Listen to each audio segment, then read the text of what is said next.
Baik, terima kasih para narasumber, Bapak Ibu dan saudara-saudara sekalian. Jadi dengan filosofi Kota Pandura yang tadi disampaikan dengan sangat baik oleh teman-teman ini, jadi termasuk juga Mas Roy Suryo.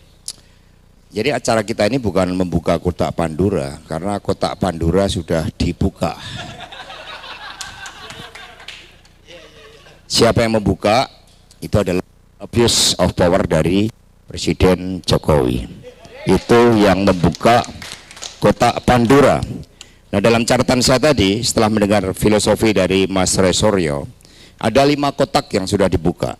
Jadi bukan hanya satu aja dampaknya seperti itu dalam mitologi Yunani, apalagi kalau sampai 5. Yang pertama adalah supremasi hukum menjadi supremasi kekuasaan. Ini kotak Pandora yang pertama. Akibatnya apa? Pemilu yang seharusnya merupakan cermin peningkatan kualitas peradaban bangsa di dalam demokrasi, kini direduksi hanya menjadi legalitas bagi perpanjangan kekuasaan Presiden Jokowi melalui nepotisme. Dan ini sangat berbahaya. Buktinya kemarin muncul berita Mas Bobi mau menjadi calon gubernur, sekretaris Bu Iriana mau menjadi wali kota Bogor. Ini ada akibat dampak Kota Pandura yang pertama, yang menguntungkan dewa-dewanya, bukan rakyatnya. Kota Pandura yang kedua adalah sikap kenegarawanan Hakim MK oleh Anwar Usman direduksi menjadi sikap kekeluargaan. Jadi ketika menyangkut karakter, satu-satunya boleh dicek di dalam syarat pejabat tinggi negara yang memasukkan sikap kenegarawanan itu hanya Hakim MK. Sehingga ketika ini direduksi, maka akibatnya ini mematikan peran dari MK sebagai the guardian of democracy. Maka ini saya katakan sebagai kotak Pandora yang kedua. Ini sangat-sangat berbahaya.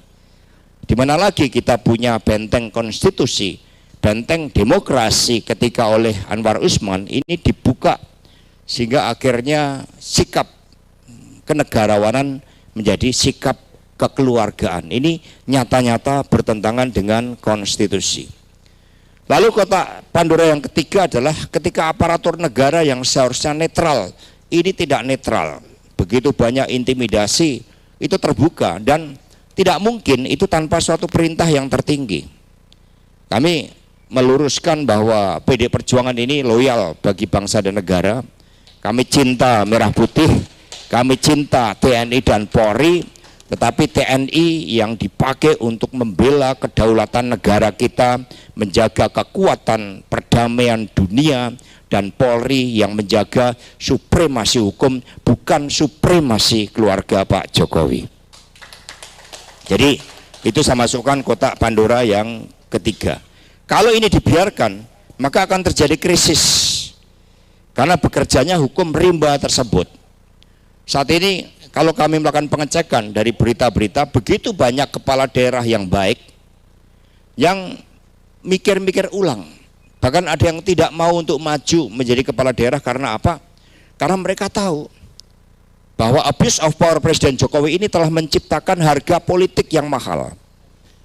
Untuk mengerahkan kepala desa sebagai instrumen politik, praktek yang kemarin 200 juta di daerah basis.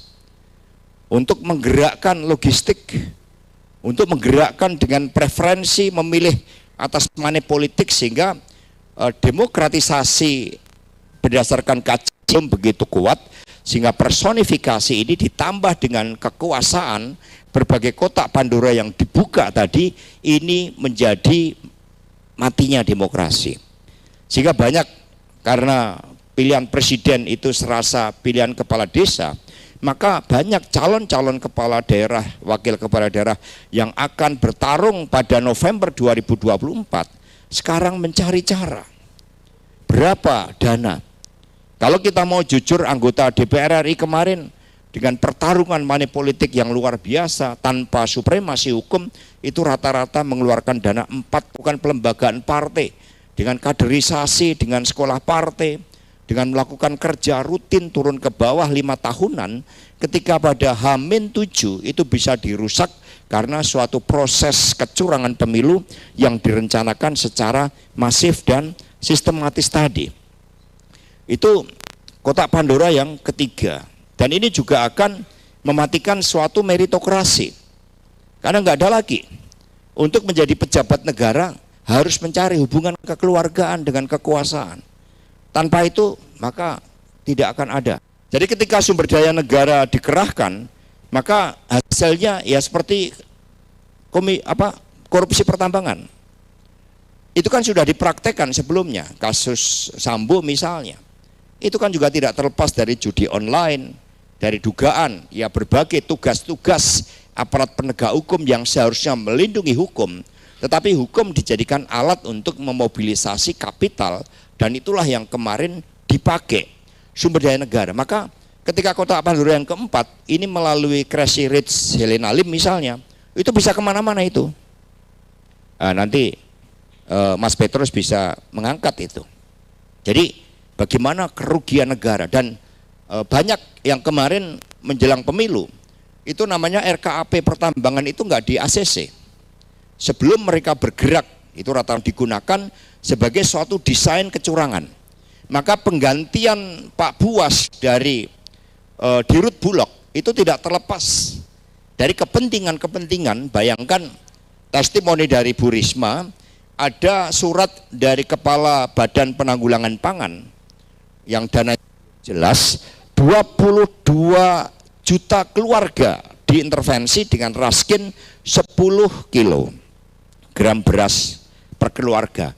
Artinya kalau satu keluarga kita ambil 4 saja orang yang terpengaruh, berarti itu paling tidak 80 juta orang.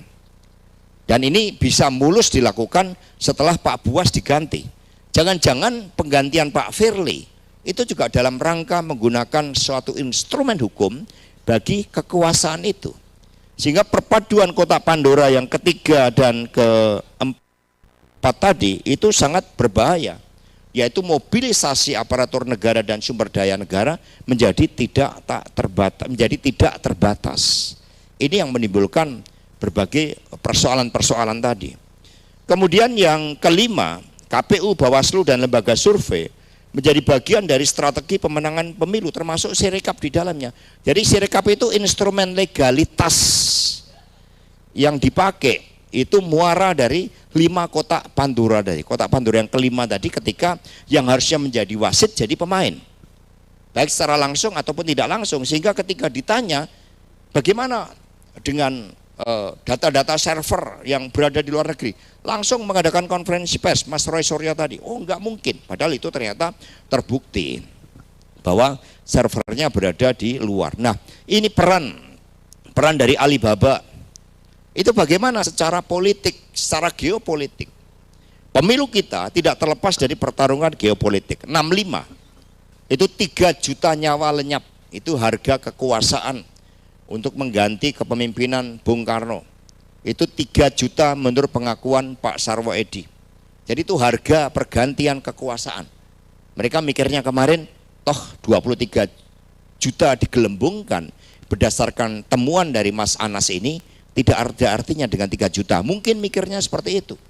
Sehingga 5 kotak Pandora pun dengan sengaja tadi dibuka yang akarnya adalah dari nepotisme. Nah, ketika hal-hal itu dilakukan, ya tugas kita.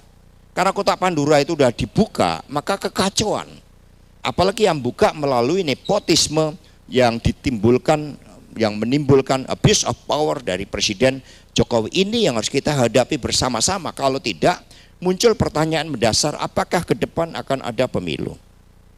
Yang kedua, apakah suatu nilai-nilai yang dibangun dari keberadaan bangsa ini berupa suatu filosofi yang ideal tentang arah masa depan kita sebagai negara yang punya cita-cita membangun kepemimpinan Indonesia bagi dunia, sebagai negara yang tradisi spiritualitasnya luar biasa, lalu kita diam membiarkan etika, moral, dan hukum diinjak-injak demi kepentingan keluarga. Sehingga Profesor Ikrar Nusa Bakti mengingatkan seluruh anak bangsa, masa satu muncul suatu mimpi yang luar biasa tentang apa yang disebut bangsa Indonesia, Masa kita sebagai pemilik republik dikalahkan hanya satu keluarga? Maka pertarungan terukur kita tidak hanya berhenti ketika MK selesai memeriksa saksi. Kita harus melakukan perlawanan. Kalau tadi Mas Roy Suryo mengatakan bahwa berdasarkan gugatan para pakar IT di Komisi Informasi Pusat, lalu mereka harus membuka bahwa yang namanya C1 metadata itu harus terbuka bagi publik demi kedaulatan rakyat, demi masa depan kita. Kita nggak usah berlama-lama. Kalau besok KPU masih buka, besok jam 11 kita datang ke KPU dengan surat resmi untuk meminta C1 metadata itu. Nah, itu harus kita minta, datangin. Kalau perlu sampai tidur di sana, di depan ruang KPU. Nah, itu. Jadi supaya data-datanya, karena sudah ada keputusan dan itu adalah suatu fairness. Itu kedaulatan rakyat. Kalau tidak, yang ada adalah kekacauan. Maka teman-teman semuanya, ketika hal yang menjadi ukuran peningkatan demokrasi dan peradaban kita lalu dilanggar, ditabrak dengan sengaja, maka yang kami khawatirkan adalah terciptanya suatu krisis. Meskipun tanggung jawab kami bagi rakyat, bangsa dan negara, kami tidak ingin adanya krisis. Kami tidak pernah memprovokasi adanya resultante antara krisis moneter, krisis ekonomi, sosial, politik. Tetapi indikasi ke arah sana itu sangat mengkhawatirkan. Yang pertama, rupiah sudah melemah ke 16.000. Yang kedua, harga-harga kebutuhan pokok rakyat. Yang ketiga, fundamen makroekonomi kita, beban utang luar negeri kita yang begitu besar. Saat ini mencapai 196 miliar US dollar utang pemerintah. Pemerintah mengeluarkan soal niaga yang lewat Laut Merah.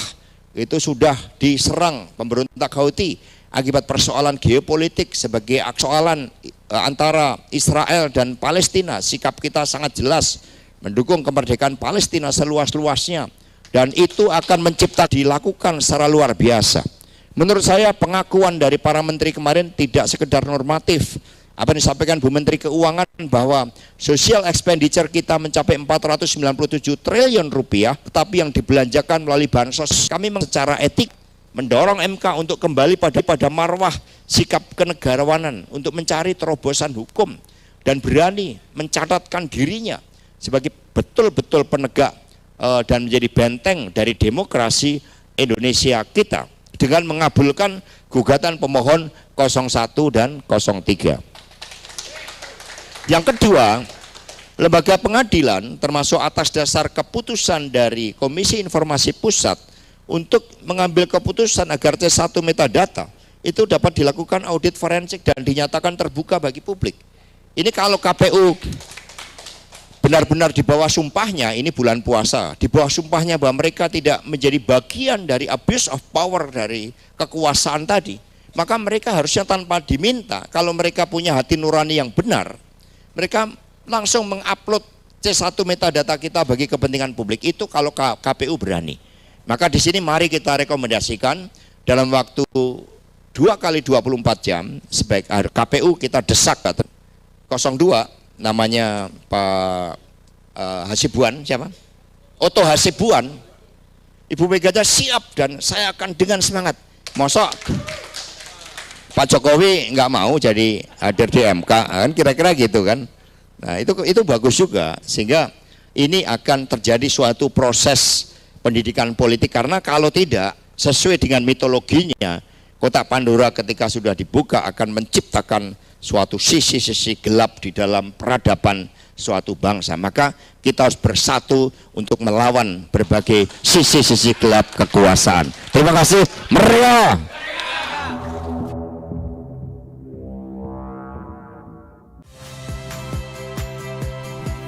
Saya Harjuno Pramendito. Saksikan program-program Kompas TV melalui siaran digital, pay TV, dan media streaming lainnya. Kompas TV, independen, terpercaya.